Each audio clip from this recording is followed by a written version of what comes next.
I'm a physician assistant in practice up at Palomar Medical Center, and I'm also a veteran. I served 20 years in the United States Navy, a lot of it here in San Diego County. I come from actually a long line of military family. My father and grandfather both served in World War II. They were both Navy doctors. And over the years, I've never been involved in politics as much as I am right now, but I've certainly watched what's happened over the past several years. And I think, like many people, have been very frustrated at what I call the lack of action by Congress. I think there are many issues, particularly that are facing this part of the San Diego County, that could be addressed, but yet some of our elected officials are choosing either not to or postponing, or some tend to use the phrase kicking the can down the road. So I began talking to people, and I feel like reaching across and talking to everyone within the district about the problems that we're facing, find that we can have these conversations and we can solve these problems. So that's why I decided to run, and that's why I'm here this evening. I hope I can count on your support. I look forward to your questions this evening, and I thank Mr. Hunter for allowing me this opportunity. Thank you.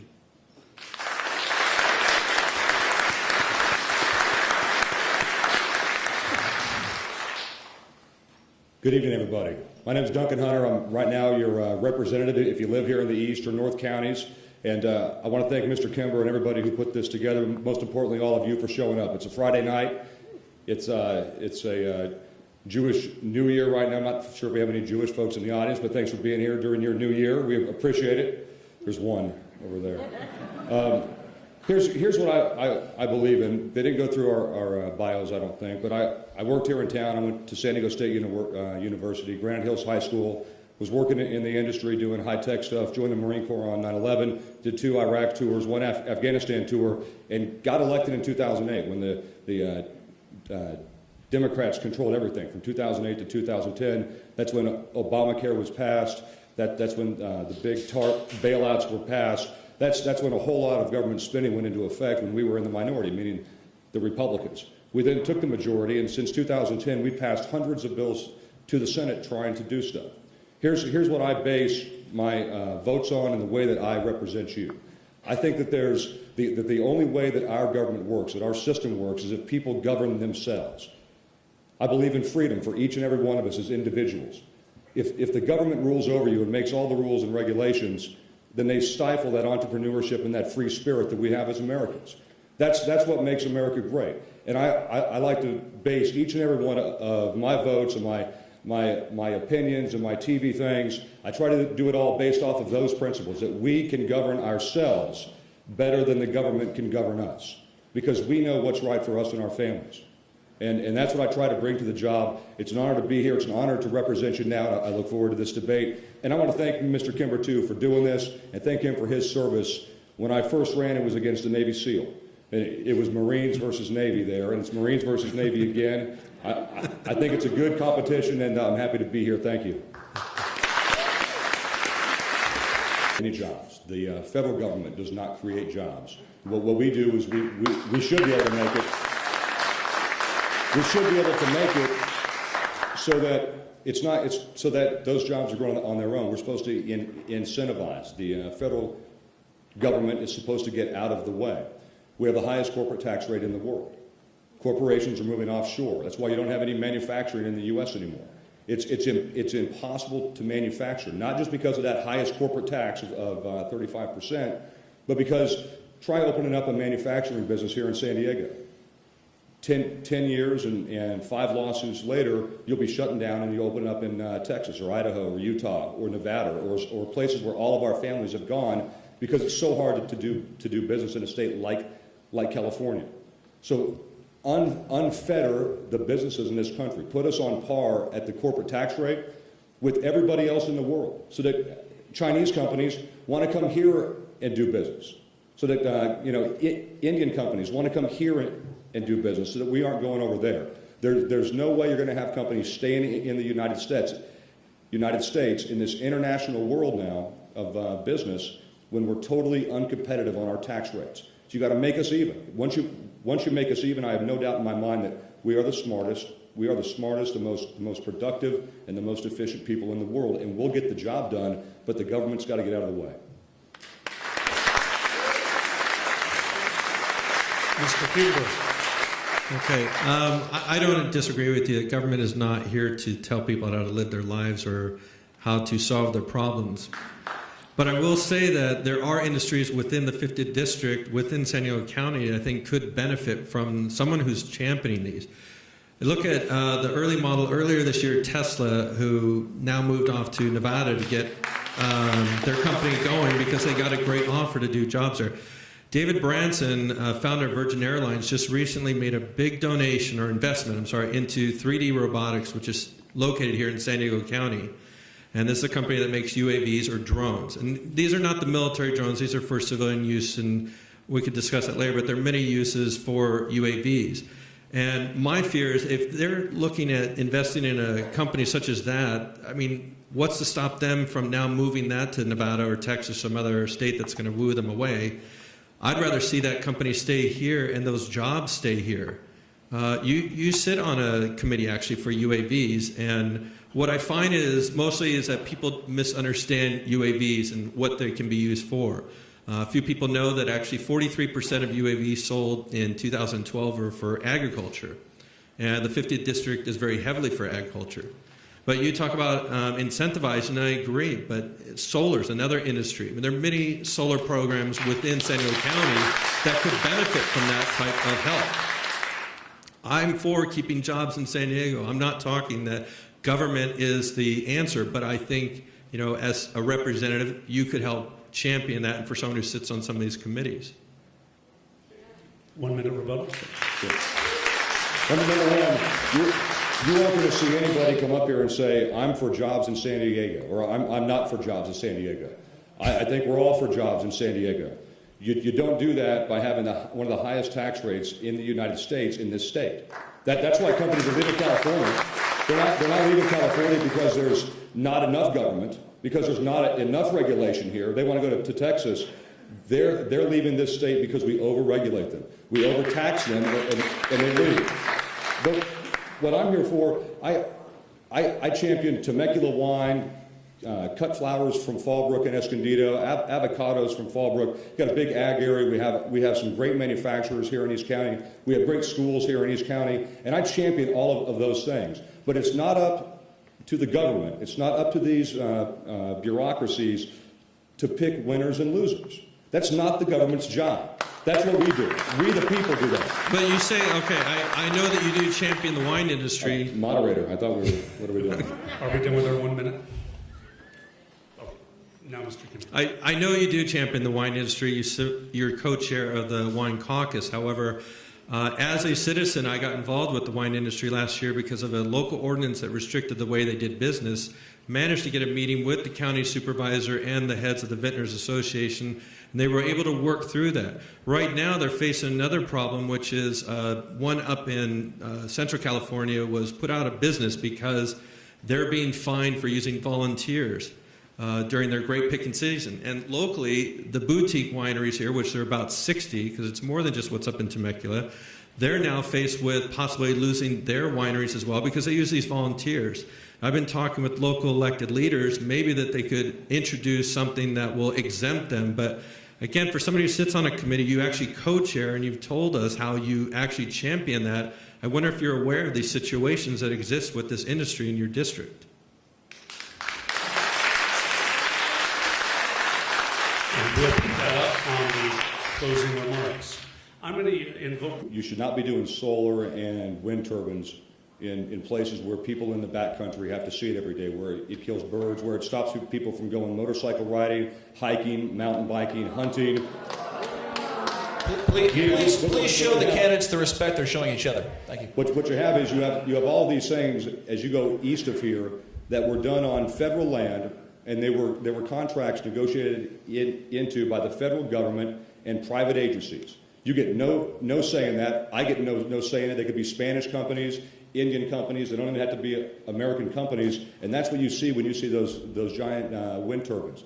So we should use those, but we got to put them where they ought to be, not where they're going to burn down, for instance, Julian or Ramona. And you've got to be very careful where you do these alternative energy products, and where you also don't stop things like off-roading in Plaster City.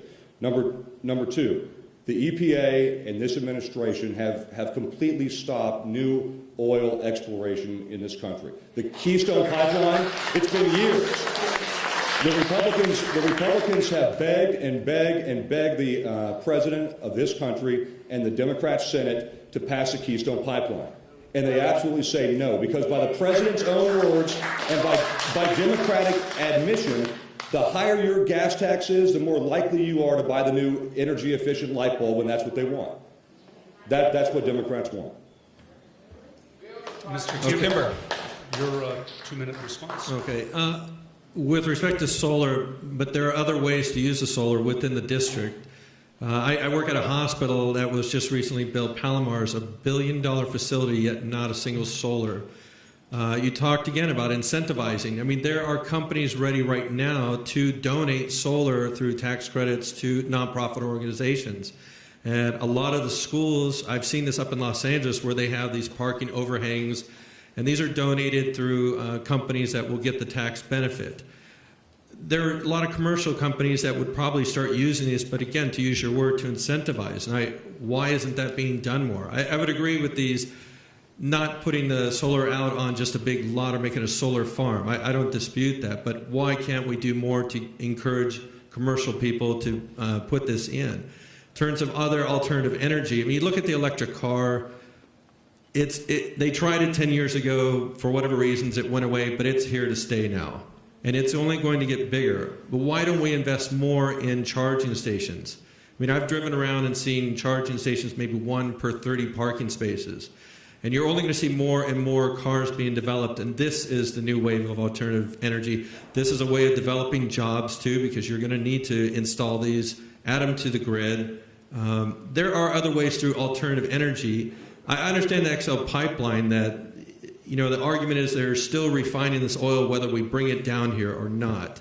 That's not, I don't think that's the argument to have, because this is not really going to make us that energy independent as much as investing more in the alternative energies. Mr. Hunter, 1 minute rebuttal. Mr. Kimber, I think you ought to run for county supervisor. Truly. At the federal level, as your representative, it's my responsibility and my job to say, here is all of your hard-earned tax money. I keep hearing, why don't we see more of this? Why don't we do this? Why don't we do that? Why don't we do this? It's your money. I have a say, as does the rest of the U.S. Congress, on where your money goes. I'm not going to spend your money on charging stations. If the state wants to build charging stations, they can build charging stations. If the county wants to build charging stations, they can build charging stations. If the city wants to build charging stations, they can build charging stations. But as your representative, it's not my job to spend your money on electrical charging stations, which, by the way, how do you get the electricity for the Tesla in the first place? You got to get the electricity somewhere. It burns.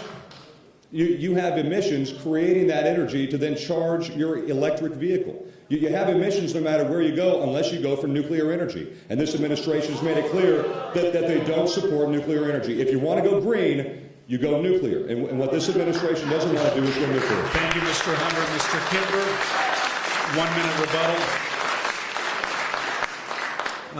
I mean, again, I understand nuclear power. I served on board a nuclear aircraft carrier and actually went through training in the Navy. So I understand it, and the biggest problem I think we all understand is it's not just the threat of an accident or tsunami or earthquake like they experienced in Japan, and we're afraid of what would happen in San Clemente, but what about waste? Okay, nobody has ever really addressed that. If you understand the half-life of radiation, I mean, you're talking over 5,000 years for a half-life. So nobody's found any kind of adequate solution to where it's going to be stored. I mean, honestly, would you want that stored in Alpine, or would you like it stored out in Julian? Would you feel safe with that? Are you asking me? Yes, sir. We have nuclear power plants in San Diego Bay. They're called Navy ships. Mr. Kimber should know that. So we have them now, and they're obviously safe enough to have in the bay. I was talking about the waste. The waste is in Yucca Valley, and that's where it ought to be put. I asked if you would like to have it in your backyard. No, I do not want the waste in Alpine or Julian. I want it in the Nevada desert where we've been putting it. I would take it there are not many people from Nevada in the audience. We will move on to my question. We move on. Next question to Mr. Hunter from the audience. The Pentagon has officially proclaimed that climate change is of strategic concern to the United States. What do you think, if anything, should be done to address issues related to climate change? Number one, the Pentagon needs to pull its head out of the sand. Okay? We don't have enough ships. We don't have enough ships. We don't have enough planes. We don't have enough F-22s. We don't have enough people. There are people getting out of the military right now because they're being forced out. But climate change is more dangerous than ISIS. Climate change is more dangerous than nuclear North Korea. Climate change is more dangerous than a nuclear Iran. Climate change is more dangerous than Pakistan. Baloney. This is an ideological partisan push by the administration within the Department of Defense. The military is there to fight and win wars, not play out some social experiment where we force the military to buy algae fuel, buy ships, buy rockets, buy missiles, buy what we need to do to win wars. Don't waste your money.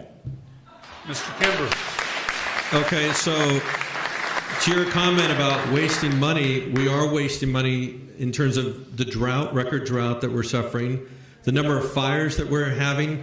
I mean, look at the fires that have happened this year, Escondido, San Marcos, Julian, now the King Fire, and the fire department's already exhausted the amount of money that they use for these emergency services, so they're going to have to get more money, and I'm sure from the federal government. You're talking about a waste of money. Not addressing drought is going to result in a waste of money.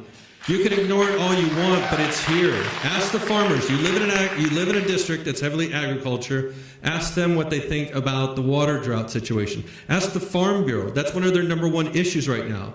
Now, I've talked to the Mount Helix Water Board as well as Padre Dam, and they're doing water recycling. And these things this is what some of the money needs to go to invest in. I don't deny that we need strong defense, we need planes, we need ships, but you can't deny climate change. You just can't do it. Mr. Hunter, 30-second response. Once again, Mr. Kimber didn't answer the actual question about the military saying that climate change is our number one threat. Because it isn't. There is no answer to that because climate change is not the number one threat. What I've done in Congress here in San Diego and in Southern California, we built reservoirs. We use federal dollars to build dams. We've done a whole lot on water storage and reclamation. You have desalination plants going in Camp Pendleton and North County. We're doing a whole lot of stuff on water, and frankly, we're much better off than Central California is here in San Diego because of the steps that we've taken. But that doesn't mean that the U.S. military should take your taxpayer dollars that you're using to make sure that we remain a free country and protect our interests and allies and spend it on climate change in whatever way the DOD feels is the right way to do it. That's a misuse of taxpayer money, and they're wrong to do it. Mr. Kimber, 30 seconds. No. I'm going to invoke my moderator's right to ask a couple follow-ups. First one is for Mr. Kimber. Do you have a plan that would address the issues and solve the problems of the droughts and making that go away? Can you describe what it is? Well, to make it go away, no. I mean, but my plans, and echo some of the things that Mr. Hunter has talked about doing. As I mentioned, I met with the different water boards, and one of the biggest things that they're doing, which will help, I think, dramatically, is the recycling of water. But right now, they're only recapturing about 50% of it, and there is this public perception that recycled water is not safe. I would say, just having been in the military, on board a ship, that's what we do. I mean, some of the water is collected through desalination, and I'm aware of the desal plant. But much of the water that we use for consumption is recycled water, and it is very safe. But we need to make the public more aware of this. In terms of ending the drought, I mean, I can't make it rain, so we just have to continue working on, I think the recycling is the biggest effort in combination with the desalination. Mr. Hunter, 1 minute. All right, so we have tried in the House of Representatives over and over and over to have San Francisco release the water that they have up there because it's dammed off for that little fish, the Delta smelt. You have an entirely dry Central California. Talk about farmers going out of business. It is dry now. There are signs saying, "Thank you, Pelosi, for the Dust Bowl," as you drive through Central California. Because Nancy Pelosi has created, there is an actual drought, but she has created a water shortage in what used to be the breadbasket of the United States. And it no longer is. It's dry because they care more about the Delta smelt than they do people. And I mean, most Democrats do. That's why they destroy economies, and that's why you have a Dust Bowl system in Central California. And I'm in Democratic policy. My second follow-up is for you, Congressman. You mentioned that you don't believe that climate change is the largest threat the Pentagon should be worried about. Do you consider it to be a serious threat? I think climate change is going to be happening. It was happening millions of years ago, and it's happening now. So let me give you an example. There is climate change. I don't dispute that. I think that the climate is changing. And I'm not saying that the weather's changing. I believe in actual climate change. The question is, are we the ones causing it? We live in a relatively cool time on Earth right now. When you look back millions of years. Maybe if you look back millions of years, we live in a relatively cool time. The temperatures on Earth, before there were humans, the temperatures on Earth, before there were humans on Earth, have both been higher, and much lower than they are now. Humans... I would please ask the audience to show respect or to go do something else tonight. So the main question is there human-caused climate change? That I do not buy.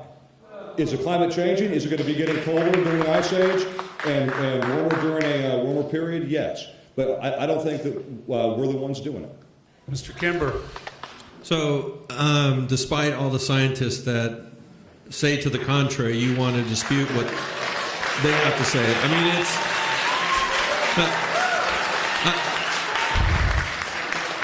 I work in neurosurgery. I'm a physician assistant, and I would just say, I mean, if 98 doctors tell you have a brain tumor and need surgery, you don't want to listen to the 2 that say don't. But that aside, okay, let's just say, for argument's sake, I'll agree with you, and just let's say it's cooler now than it ever used to be.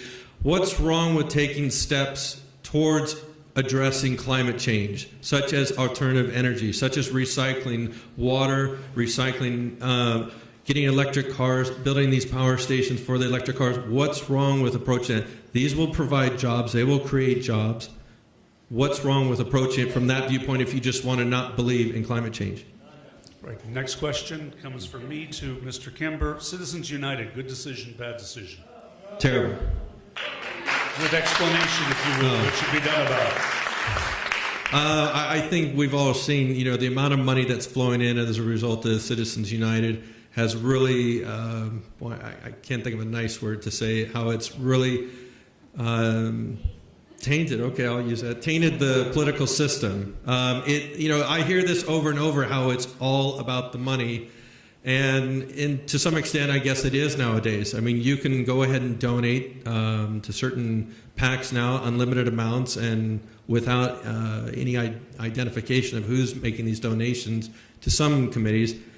And unlimited contributions are going into campaigns, and it seems that more and more are from corporations. I know, Mr. Hunter, a lot of your contributions come from the committees that you sit on, such as the shipbuilding, some companies like that. Some of the defense industry are also big contributors in your campaign. Mr. Hunter, 1 minute. So I think it was the right decision. We live under the U.S. Constitution. People can believe in what they want to believe in, and they can spend as much money as they want to spend on what they believe in. How else do you have millionaires like the owner of Facebook and others putting tens of millions of dollars into their immigration pushes, or their global climate change? Leonardo DiCaprio puts in tens of millions of dollars towards his climate change stuff. You all think that that's fine. But when Republicans do it or conservatives do it, then it's bad, evil corporate money. Number one, Congress cannot take corporate money. Congress can't take corporate money. It's illegal. So at the same time, how do you get money out of the influence of politics, but recognize that everybody has the right to do what they believe and spend money on what they believe in? I think that the Supreme Court had to make a decision. They made the right one. It'd be nice if there was some middle ground where you could spend as much as you want, but not have that money influence the races in any bad way. Mr. Kimber. I would agree. And, you say that it's okay when it happens for Democratic, such as immigration reform or climate change, and I disagree. It's not okay there either. I think it should be a level playing field. I would take it away, and it should apply to both. I'm not singling out one party or the other as being the guilty. They're both culpable in this. Yeah. Mr. Hunter? Sure. On a relatively agreeing note, we move into our final candidate statements. Before we do, I always like to tell audiences whenever I have the chance, I'm a professor, I like to talk, that we're here to promote civil discourse because, civility politics, if you go to the Greek word for it, is turning the poly, the many, into the polis, the community. And the Greeks used to consider those who pursue the good of the community to pursuing the highest good to be the most noble amongst themselves. I don't remember hearing a lot of people say that politicians are noble. When they are doing the work, the rest of us have not. I would like to say to both of our candidates, I really appreciate and honor the work you do, and I would like the audience to give them a nice round of applause. Thank you.